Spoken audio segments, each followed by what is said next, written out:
История. Последний костер. Мы поехали в заброшенный лагерь. Пионер-лагерь «Заря» в конце августа.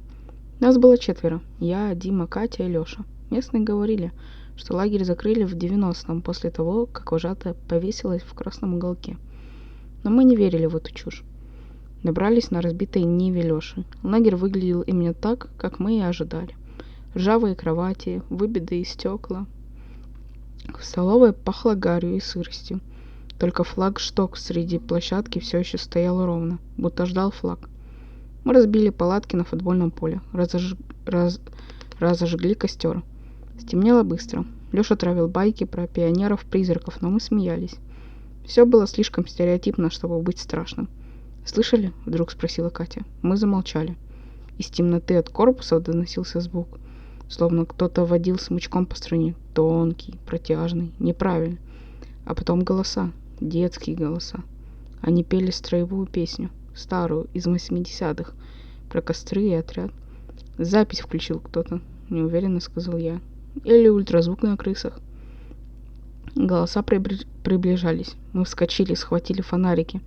Свет выхватил из тьмы флагшток, а на нем что-то висело. Я поднял луч выше, там была фигура, женская, в длинном платье. Лицо разбито в синюю кашу. Веревка врезалась в шею. Она раскачивалась на ветру, которого не было. И пела с детьми. Открывала рот. И оттуда вылетал тот самый тонкий, скребущий звук. «Бежим!» — заорал Леша. Мы рванули к машине. Я обернулся. Фигура на флагштоке смотрела прямо на меня. У нее не было глаз, только черные дыры.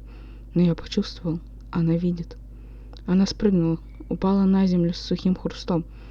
Встала на четвереньки, как паук, и побежала. Быстрее, чем человек. Мы захлопнули дверцы Нивы за секунду до того, как она врезалась в стекло с моей стороны. Ее лицо расплющилось об окно.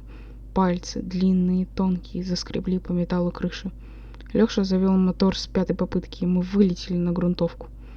Всю дорогу до города я слышал этот скрежет.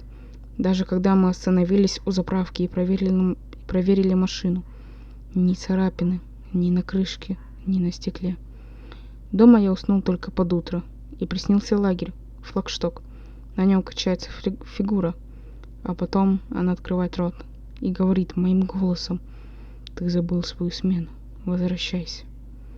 Я проснулся в холодном поту. Рука сама потянулась к телефону. На экране 5 пропущенных от Димы. Одно и то же сообщение.